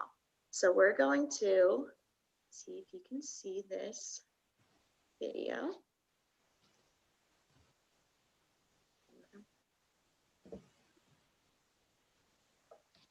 All right, so this is of our black bear, one of our black bears. Now it's hard to tell in this video, but he is actually not that solid black color you would think of with a black bear. So this is Murphy. Black bears typically are that black color, but if you saw the pictures in the book, you had a mama bear who was that black color, and her cubs were actually more of a brownish color. And so our bears here at the zoo, we have two of them, Chief and Murphy. Chief is that normal black color you would see as a black bear. Murphy is a cinnamon phased black bear. And of course, we had a little black vulture walk by the video too. But he's a cinnamon phased black bear, which means he's a little bit more of a reddish brownish color. Okay, now here's kind of a video. They were swimming around in the pool, but also this is something we give to them. It's a block of ice that has some grapes in it. So you just saw Murphy getting those grapes out of the ice. And this is Chief, who's just playing with some ice cubes. He's actually going to put the ice cubes in the water. Bears are really smart. So he learned that if he puts those ice cubes in the water, they're going to melt pretty quickly. And so that way, if there is fruit left in it, the ice cubes will melt and the fruit will float, and then he can go around and eat all the fruit that's floating in his pool. So they do like to go swimming. Now this video was not taken today. It's a little too chilly for these guys, but they can still go in the water even if it's colder out. We wouldn't think about going and swimming outside right now because we would get way too cold. But if you look at all the fur on his body, he actually doesn't really get cold too much when he's swimming around. So in the summer, they like to go in the water and they stay nice and cool because it's a little hot outside. But our bears definitely love to go swimming, probably like you guys might like to go swimming. They love eating their fruits and veggies, and they also eat meat. Okay, so we have black bears here at the zoo, and they are omnivores. They eat both plants and meat. All right, and I'll turn it over to Teresa to show you the next video that we have.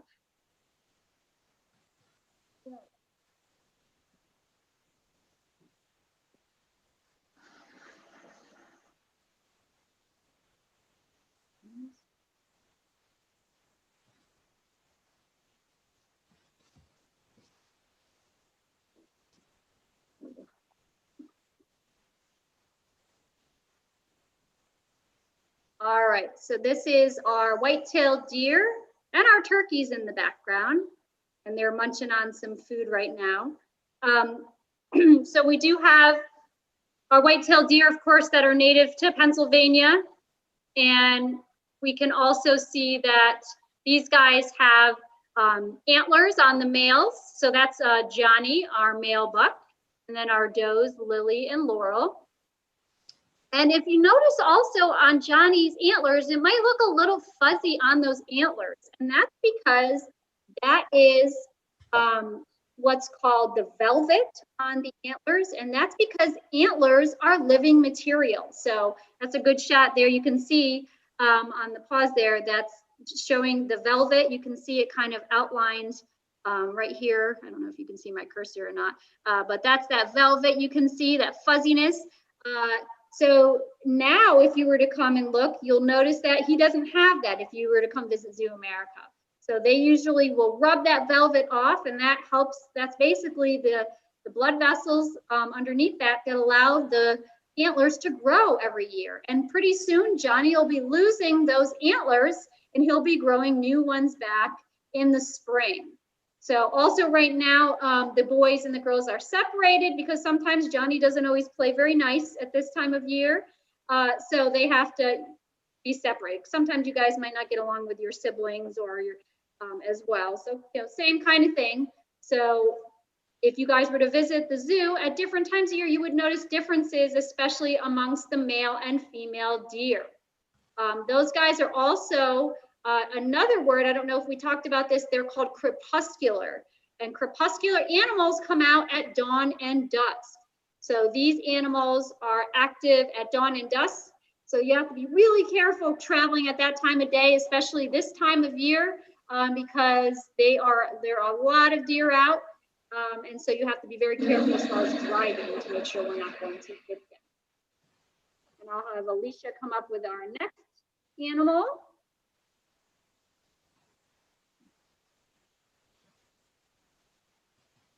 Okay, So I know you guys talked about this one a little bit earlier, so I'm going to pull up this video.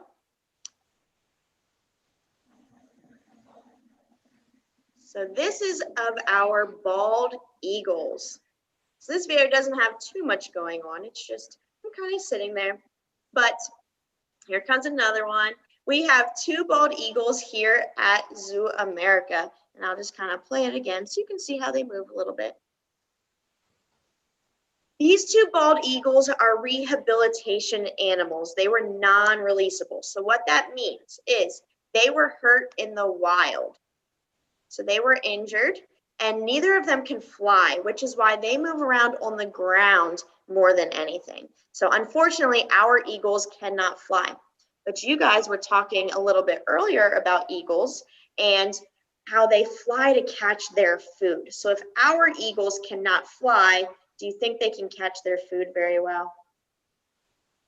No, not really, not out in the wild. So here at the zoo, they get food given to them. So it's not quite as bad. But in the wild, they like to catch things like fish. So they're gonna fly above the water and just kind of go down. If remember those talons that are on the owl's feet, the eagles have really big talons. So they fly above the water, they go down, they just scoop up the fish, and then they keep on flying.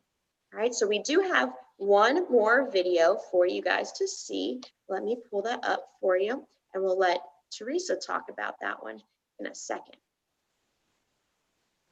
So this one's going to be of our mountain lion. All right, so this, we get to see Rainier, who's one of our mountain lions. So this was a special enrichment he had of pumpkin. And you guys can see he's using those claws. They've got those really big claws, and now he's scratching at the ground there and at the big branch that's laying next to him. So these guys have those really long claws. They are great jumpers. Again, mountain lion, because you guys talked about a book about mountains earlier. So these guys are found up in the mountainous regions of the western part of the United States.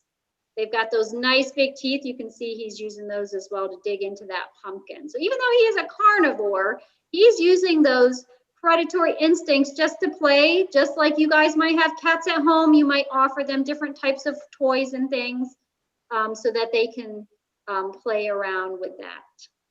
And then we had one more short video of Rainier as well.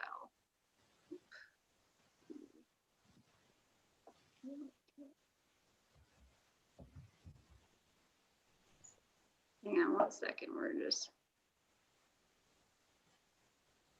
share screen, there we go. All right, here's another one of him sort of standing and playing. All right, so you can see again, he's using those claws to play around. This was just, I thought these were fun videos of Rainier showing his really big claws. So these guys actually are great jumpers. They can jump over 18 feet high. So they could get up on those cliffs and ledges if they needed to, either to catch a prey or to get away from something that they were scared of. So we do have mountain lions here at the zoo. They live in our big sky country because they're found kind of in the western part and around the areas where there's some mountains and things as well. All right, so I think that wraps up all the animals that we had for you guys today. Do you have, let's see, any other last questions? I think one question, maybe Alicia, you can answer since you were doing the bears. Are bears hibernating yet? Out in the wild, they will start to get ready for hibernation. Now here in Pennsylvania, the reason they kind of go into hibernation is because of lack of food in the wild, not so much because it's cold. So here at the zoo, our bears, they do not hibernate because we can give them food every single day all year round. Whereas in the wild, it'd be a little bit harder to find some of those fruits and veggies in the winter. So ours here at the zoo do not hibernate. They also, their dens are a little bit warmer in the winter than they would find out in the wild. So probably soon the bears would start to go into hibernation in the wild, but here at the zoo, we don't have that. Yeah. How do we name the animals? Great question. It kind of depends on what animal it is. So our animals here at the zoo, the ones that you guys saw that we were holding, that is our animals here in our ambassador program. So people that work in that department, we can vote on names. Some of the animals out in a habitat in the zoo, sometimes we vote on names, sometimes the public helps us vote on names, and sometimes they're named after a place where they would maybe live. So we have a lizard that we named Mesa because she would live out maybe in like Mesa Verde and different places out in the desert. We have some named Nora because she's named after the Sonoran Desert. That's a type of snake that we have. So we kind of name them based off of what kind of animal they are, and sometimes we vote on the best names for them. Yeah, good question. And Rainier has a really good story with his name because he actually was found in Mount Rainier, Washington as a cub. He was an abandoned cub. So we thought it would be fitting to name him after the mountain out in Washington State that he was found at. All right, so thank you for joining us today. And I'm actually going to hand it back over to Paula. Thank you so much. And folks, let's give a big round of applause to ZooAmerica and our two wonderful folks who led us through this today. Yay!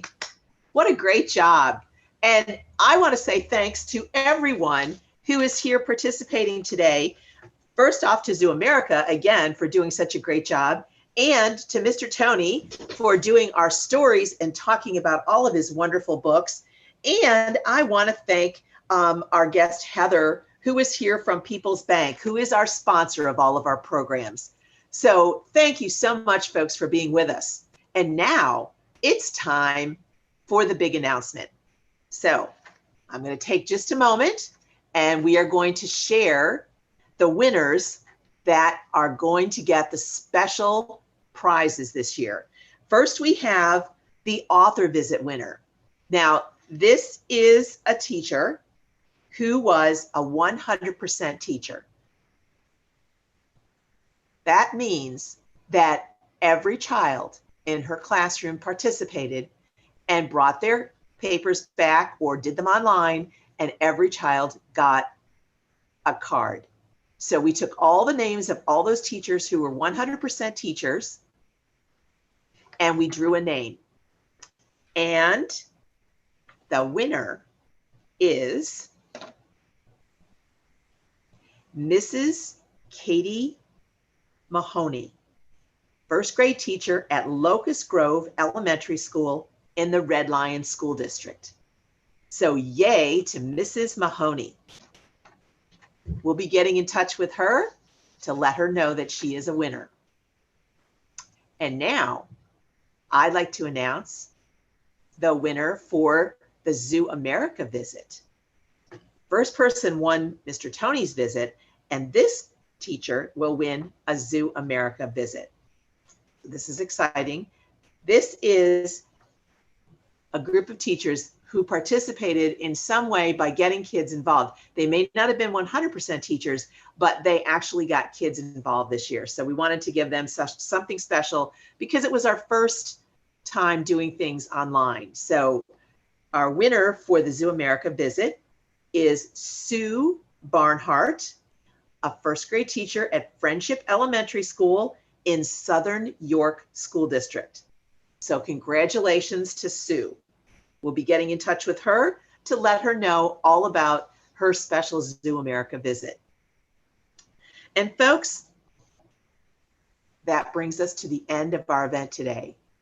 My deepest appreciation to my colleague, Lisa Schmidl, who coordinated all of our activities today and made sure that all the school districts participated. And a great big thank you to all the librarians in York County who helped us to get our first graders ready to go. And boys and girls, don't forget, visit your library, use your library card, and make sure that you become a regular library visitor. Thank you again, Mr. Tony. A big thank you to you and all your friends today. A big thank you to ZooAmerica, and a big thank you to People's Bank. Folks, thank you for joining us. Please have a wonderful day, and don't forget, keep reading. Thank you so much.